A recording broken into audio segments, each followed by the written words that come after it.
अभिप्रेरणेचे महत्त्व आणि फायदे. Importance and benefits of motivation.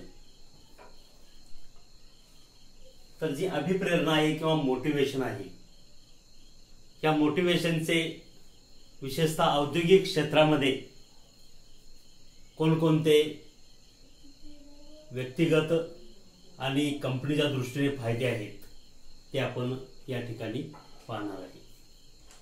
तर पहिलं जे आहे, व्यक्तिगत आणि संस्थेच्या उद्दिष्ट प्राप्तीसाठी अभिप्रेरणा किंवा प्रेरणा आवश्यक असते. तर व्यक्तिगत जे काय उद्दिष्ट ठरवलेले असतात, कामगारांचा कंपनीमध्ये काम करण्याचा जो उद्देश आहे किंवा उद्दिष्ट आहे, तर त्यातलं महत्वाचं जे उद्दिष्ट आहे हे अर्थार्जन. तर हे अर्थार्जन करत असताना, अर्थार्जन प्राप्ती होत असताना तुमच्या कामाला अनन्यसाधारण असं महत्व आहे. जो कर्मचारी चांगल्या प्रकारे काम करतो, गुणवत्तापूर्ण काम करतो, पूर्ण क्षमतेने कार्यक्षमतेने काम करतो, दर्जेदार काम करतो, ज्याची कामाची गती जास्त आहे, अशा कामगाराचा कंपनीमध्ये नेहमीच त्या ठिकाणी फायदा होत असतो. असे जे कर्मचारी असतील त्यांना मिळणारं जे इन्क्रिमेंट आहे, पगारवाढ आहे, इतरांपेक्षा जास्त असू शकते. औद्योगिक क्षेत्रामध्ये काम करणारे कर्मचारी असतील, इंजिनियर असतील, मॅनेजर असतील, तर बहुतांश कंपन्यांमध्ये त्यांच्या कामाच्या स्वरूपानुसार आणि त्यांनी केलेल्या कामाच्या उत्पादकतेनुसार त्यांची प्रोडक्टिव्हिटी किती आहे याच्यानुसार त्यांना इन्क्रिमेंट दिली जाते. सर्वांनाच सारख्या प्रकारचे त्या ठिकाणी इन्क्रिमेंट किंवा पगारवाढ मिळेल असं नाही. ज्याचं काम चांगलं आहे, ज्याची कार्यक्षमता चांगली आहे, उत्पादकता ज्याच्याकडून जास्त मिळते, प्रोडक्टिव्हिटी, अशा कर्मचाऱ्यांना त्या ठिकाणी वेतनवाढ जास्त मिळू शकते. म्हणजेच अर्थार्जन करणं हे उद्दिष्ट त्या ठिकाणी चांगलं काम केल्यानंतर, उत्पादकता वाढवल्यानंतर ते कामगाराचं पूर्ण होऊ शकतं. तुम्हाला त्या ठिकाणी कामगाराला पगार वाढवून दिला, बोनस दिला, चांगल्या कामाची पोचपावती म्हणून तुम्हाला इन्सेंटिव्ह दिला, कौतुक केलं गेलं, शाबासकी केली गेली, अशामुळे काय होतं की त्या कामगाराचं काम करण्याचा हुरूप वाढतो. म्हणजेच त्याला एक प्रकारची प्रेरणा मिळते, अभिप्रेरणा मिळते, आणि त्याचं जे उद्दिष्ट होतं ते उद्दिष्ट साध्य होण्यास त्या ठिकाणी त्या अभिप्रेरणेमुळे मदत होते. त्याचबरोबर संस्थेच्या उद्दिष्ट प्राप्तीसाठी ज्यावेळेस कामगाराची उद्दिष्ट प्राप्ती होते, त्यावेळेस त्याच्याबरोबर संस्थेची देखील उद्दिष्ट प्राप्ती होत असते. ज्यावेळी एखादा कामगार आपलं उद्दिष्ट पूर्ण करतो, त्यावेळी त्यांनी संस्थेचं उद्दिष्ट किंवा त्या कारखान्याचं उद्दिष्ट, कंपनीचं उद्दिष्ट देखील पूर्ण केलेलं असतं. कारण कंपनीच्या ध्येय धोरणाशी निगडीत असे वैयक्तिक जे आहेत किंवा व्यक्तिगत जे आहेत ही उद्दिष्ट ठरलेली असतात. त्यामुळे व्यक्तिगत उद्दिष्टे आणि संस्थेची उद्दिष्टे ही एकमेकांना पूरक असतात. तर अशा पद्धतीने व्यक्तिगत आणि संस्थेची उद्दिष्टे पूर्ण होण्यासाठी अभिप्रेरणेची गरज असते. ही अभिप्रेरणा मिळणारा जो कर्मचारी आहे, तो कर्मचारी त्या ठिकाणी उत्स्फूर्तपणे काम करतो आणि व्यक्तिगत आणि कंपनीचे उद्दिष्ट जे आहेत ही पूर्ण तो करतो, आणि त्यामुळं कंपनीच्या यशाचा जो आलेख आहे हा नेहमी चढत्या क्रमाने वरती जात असतो आणि कंपनी यशाच्या शिखरावरती पोहोचण्यास त्या ठिकाणी मदत होते. दुसरा आहे, व्यक्तीमध्ये केवळ काम करण्याची क्षमता असून चालत नाही. काम करण्याची क्षमता तर सर्वांमध्येच असते, पण या नुसत्या क्षमतेमुळे चालत नाही, तर त्या व्यक्तीची काम करण्याची इच्छा आणि तयारी असणं गरजेचं आहे. धडधाकट सगळेच लोक असतात, सगळेच लोक चांगल्या प्रकारे आणि जास्त कार्यक्षमतेने, वेगाने, जलदगतीने त्या ठिकाणी काम करू शकतात. परंतु जरी कुवत असली, प्रत्येकाची काम करण्याची इच्छा असली, कुवत असली, तरी देखील त्याला इच्छेचं पाठबळ असणं गरजेचं आहे. जोपर्यंत तुमची इच्छा होत नाही काम करण्याची तोपर्यंत तुमची त्या ठिकाणी प्रोडक्टिव्हिटी दिसून येणार नाही. म्हणजे नुसते काम करण्याची कुवत आहे म्हणून एखादी व्यक्ती भरपूर काम करते असं होत नाही. कुवत आहे परंतु जर इच्छाच नसेल तर त्या ठिकाणी काम होणार नाही. म्हणजे काम करण्याची फक्त क्षमता किंवा कुवत असू चालत नाही, तर त्या व्यक्तीची काम करण्याची इच्छा पाहिजे आणि त्या इच्छेनुसार काम करण्याची तयारी असली पाहिजे.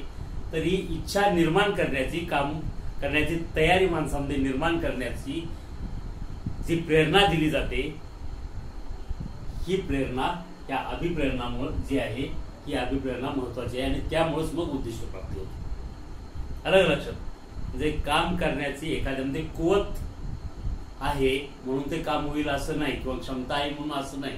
क्षमता सर्वांचीच असते, परंतु ती काम करण्याची इच्छा ज्याची आहे, क्षमतेनुसार तयारी ज्याची आहे, त्याच वेळी उद्दिष्ट प्राप्ती होते. आणि अशी इच्छा आणि तयारी निर्माण करण्याचं काम हे प्रेरणेद्वारेच किंवा अभिप्रेरणेद्वारे शक्य होते. आणि मी तुम्हाला मागच्या लेक्चरमध्ये देखील सांगितलं की हे जे आहे अभिप्रेरणा निर्माण करण्याचं, हे प्रशिक्षणाने सुद्धा त्या कामगारांमध्ये अभिप्रेरणा निर्माण केली जाते. वारंवार त्यांच्यावरती बिंबवलं जातं आणि त्यांच्यामध्ये अभिप्रेरणा निर्माण केली जाते. आणि ती एकदा अभिप्रेरणा निर्माण झाली की ती अभिप्रेरणा, त्याचे फायदे, उद्दिष्ट प्राप्ती जेव्हा कामगारांना दिसेल तेव्हा ती दीर्घकाळ टिकून राहते आणि त्या फायद्यांमुळे अधिकाधिक इच्छा मनामध्ये निर्माण होते. म्हणजे अभिप्रेरणा निर्माण होते आणि अधिकाधिक जसजसा अनुभव वाढेल कामगाराचा तसतसं तो अधिकाधिक चांगल्या प्रकारे त्या ठिकाणी काम करू शकतो. उत्तम व सकारात्मक प्रेरणेमुळे कंपनीतील वातावरण आणि औद्योगिक संबंध निरोगी आणि निकोप राहण्यास मदत होते. जेव्हा कामगारामध्ये अभिप्रेरणा निर्माण होते तेव्हा कोणत्याही प्रकारचे वाद निर्माण होत नाही. सर्वच कर्मचारी प्रेरित झालेले असतात काम करण्यासाठी. त्यांना त्यांचे फायदे आणि उद्दिष्ट प्राप्ती पुढे दिसत असते. त्यामुळं जे ते आपलं काम करतात आणि त्या ठिकाणी औद्योगिक संबंध जे आहेत ते संबंध सुधारण्यास मदत होते. कंपनीतील वातावरण हे चांगलं राहतं. कोणत्याही प्रकारचा संप, टाळेबंदी असे प्रकार होत नाहीत आणि त्यामुळं वातावरण सलोख्याचं राहतं. मालक कामगार संबंध सौहार्दपूर्ण आणि शांततामय राहतात. हे देखील महत्वाचं तितकंच आहे. आणि या सगळ्याचा परिणाम म्हणून एकूण उत्पादकतेमध्ये वाढ होते. कंपनीची जी उत्पादकता आहे, उद्दिष्ट जे ठरलेलं आहे प्रोडक्शनचं, त्या उद्दिष्टानुसार त्या ठिकाणी प्रोडक्शन होतं. म्हणजे उत्पादकतेत वाढ होते, वाढतं उत्पादन. पुढचाही केवळ प्रेरणेतून सकारात्मक बदल घडवून आणणे शक्य होते. माणसाचा एक मूळ स्वभाव जो असतो, सकारात्मक वृत्ती आणि नकारात्मक वृत्ती, अशा दोन प्रकारच्या वृत्ती माणसामध्ये असतात.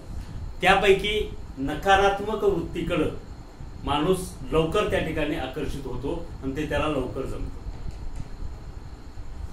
परंतु सकारात्मक जे दृष्टिकोन आहे, हा सकारात्मक दृष्टिकोन माणूस लवकर अवलंब करत नाही. परंतु ज्या वेळेस एखादी व्यक्ती प्रेरित होते त्यावेळेस मात्र त्याच्यामध्ये असलेले नकारात्मक जो त्याचा दृष्टिकोन आहे हा बदलून त्या ठिकाणी सकारात्मक दृष्टिकोन तयार होतो. आणि हे फक्त आणि फक्त काय होतं, प्रेरणेमुळे किंवा अभिप्रेरणेमुळेच शक्य होतं की सकारात्मक व्यक्तीमध्ये बदल होतो आणि तो सकारात्मक विचार करून सकारात्मक दृष्टिकोनातून काम करू लागतो. आणि एकंदरीतच असं केल्यानंतर त्याची काम करण्याची त्याच्या मनामध्ये इच्छा निर्माण होऊन तो चांगल्या प्रकारे त्या ठिकाणी काम करू लागतो. आणि ज्या वेळेस सकारात्मक दृष्टिकोन माणसाच्या मनामध्ये निर्माण होईल, सकारात्मक विचार करून तो काम करू लागेल, त्यावेळी उपलब्ध साधन सामुग्रीचा उत्तम आणि चांगल्या प्रकारे त्या ठिकाणी वापर होईल आणि त्या ठिकाणी त्या साधन सामुग्रीचा पुरेपूर वापर होऊन भरपूर प्रमाणात त्या ठिकाणी उत्पादकता निर्माण होईल आणि मोठ्या प्रमाणात त्या ठिकाणी यश त्या ठिकाणी संस्थेला मिळू शकतं.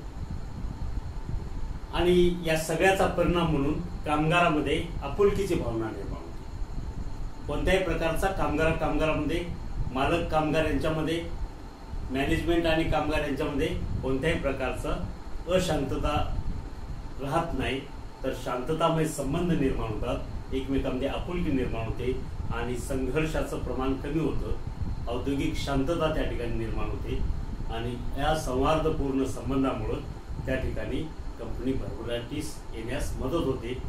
हा सगळा परिणाम कशाचा आहे? अभिप्रेरणेचा. तर अशा प्रकारे अभिप्रेरणेचे महत्व आणि फायदे.